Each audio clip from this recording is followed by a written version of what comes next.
Friends, ನಮ್ಮ ಕುಟುಂಬ YouTube ಚಾನಲ್ಗೆ ಸ್ವಾಗತ. ಇವತ್ತು ನಾನು ಮನೆಯಲ್ಲಿ ಪುಳಿಯೋಗರೆ ಹೇಗೆ ಮಾಡೋದು ಅಂತ ತೋರಿಸ್ಕೊಡ್ತಾ ಇದ್ದೀನಿ.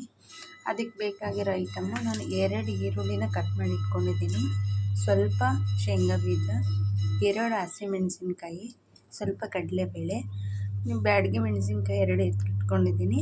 ಬ್ಯಾಡಗಿ ಮೆಣಸಿನ್ಕಾಯಿ ಹಾಕಿದರೆ ತುಂಬ ಟೇಸ್ಟಾಗಿ ಬರುತ್ತೆ. ನೆಕ್ಸ್ಟು ಹಸಿ ಕರಿಬೇವು, ಮತ್ತು ನಾನು ಸ್ವಲ್ಪ ಹುಣಸೆಹಣ್ಣು ನೆನೆಟ್ಕೊಂಡಿದ್ದೀನಿ. ಇವಾಗ ಬಾಣಲೆ ಕಾದಿದೆ, ಅದಕ್ಕೆ ನಾನು ಸ್ವಲ್ಪ ಎಣ್ಣೆ ಹಾಕ್ಕೋತಾ ಇದ್ದೀನಿ. ಇವಾಗ ಎಣ್ಣೆ ಕಾದಿದೆ. ಮೊದಲು ನಾನು ಶೇಂಗಾ ಬೀಜ ಎಣ್ಣೆಯಲ್ಲಿ ಹುರಿದು ಎತ್ತಿಟ್ಕೊತಿದ್ದೀನಿ.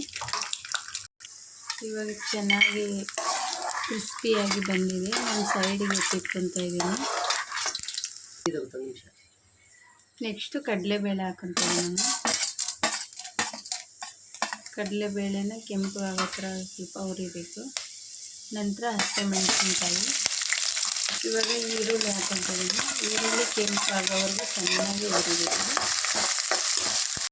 ಈರುಳ್ಳಿ ಕೆಂಪಾಗಿದೆ. ಇವಾಗ ನಾನು ಬ್ಯಾಡಗಿ ಮೆಣಸಿನ್ಕಾಯಿ ಮತ್ತು ಕರಿಬೇವನ್ನ ಆ್ಯಡ್ ಮಾಡ್ಕೊತಿದ್ದೀನಿ. ಈಗ ಹುಣಸೆಹಣ್ಣನ್ನು ಆ್ಯಡ್ ಮಾಡಿಕೊಂಡು ಸ್ವಲ್ಪ ಹುಣಸೆಹಣ್ಣು ಬೇಯಕ್ಕೆ ಬಿಡಬೇಕು. ಸ್ವಲ್ಪ ಚಿಲ್ಲಿ ಪೌಡ್ರ್ ಆ್ಯಡ್ ಮಾಡ್ತಾಯಿದ್ದೀನಿ. ನಾನು ಖಾರ ಕಡಿಮೆ ಆಯ್ತಂದರೆ ನೀವು ಸ್ವಲ್ಪ ನೋಡಿಕೊಂಡು ಆ್ಯಡ್ ಮಾಡ್ಕೊಳ್ಳಿ. ಸ್ವಲ್ಪ ಅರಿಶಿಣ ಪುಡಿ.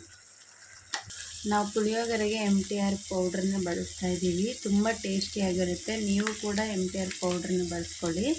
ಇವಾಗ ಈರುಳ್ಳಿ, ಹುಣಸೆಹಣ್ಣು ಎಲ್ಲ ಚೆನ್ನಾಗಿ ಬೆಂದಿದೆ. ಅದಕ್ಕೆ ನಾನು ಪೌಡ್ರನ್ನ ಆ್ಯಡ್ ಮಾಡ್ಕೊತಿದ್ದೀನಿ. ನೀವು ಕೊನೆಗೆ ಸಾಲ್ಟನ್ನು ಹಾಕ್ಕೊಳ್ಳಿ. ಸಾಲ್ಟ್ ನೋಡಿಕೊಂಡು ಆ್ಯಡ್ ಮಾಡ್ಕೊಳ್ಳಿ. ನೀವು ಬೇಕಾದರೆ ಗೋಡಂಬಿನ ಆ್ಯಡ್ ಮಾಡಿಕೊಳ್ಳಿ, ತುಂಬ ಟೇಸ್ಟಿಯಾಗಿರುತ್ತೆ. ನಾನು ಅದನ್ನು ಸ್ಕಿಪ್ ಮಾಡಿದ್ದೀನಿ. ಇದು ಪುಳಿಯೋಗರೆ ಗೊಜ್ಜು ಚೆನ್ನಾಗಿ ರೆಡಿಯಾಗಿದೆ. ಈಗ ನಾನು ಅದಕ್ಕೆ ಅನ್ನ ಆ್ಯಡ್ ಮಾಡ್ತೀನಿ. ನಾನು ಮೊದಲೇ ರೈಸ್ ಎತ್ತಿಟ್ಕೊಂಡಿದ್ದೆ, ಅದು ಇವಾಗ ತಣ್ಣಗಾಗಿದೆ. ಅದನ್ನು ನಾನು ಗೊಜ್ಜಿಗೆ ಹಾಕಿ ಚೆನ್ನಾಗಿ ಮಿಕ್ಸ್ ಮಾಡ್ಕೊತಾ ಇದ್ದೀನಿ. ನೋಡಿ, ಕಲರ್ ತುಂಬ ಚೆನ್ನಾಗಿ ಬಂದಿದೆ, ಮತ್ತು ಫ್ಲೇವರ್ ಕೂಡ ಚೆನ್ನಾಗಿ ಬಂದಿರುತ್ತೆ. ನಾವು ಆಗಲೇ ಹುರಿದು ಎತ್ತಿಟ್ಟಿರೋ ಶೇಂಗಾ ಬೀಜನ ಮೇಲೆ ಆ್ಯಡ್ ಮಾಡ್ಕೊತಿದ್ದೀನಿ. ಅದು ಗೊಜ್ಜಲ್ಲೇ ಬಿಟ್ಟರೆ ಮೆದುವಾಗಿಬಿಡುತ್ತೆ, ತಿನ್ನೋಕ್ಕೆ ಟೇಸ್ಟಿ ಆಗಿರಲ್ಲ. ಮೇಲೆ ಹಾಕ್ಕೊಂಡ್ರೆ ಕ್ರಿಸ್ಪಿಯಾಗಿ ಚೆನ್ನಾಗಿರುತ್ತೆ.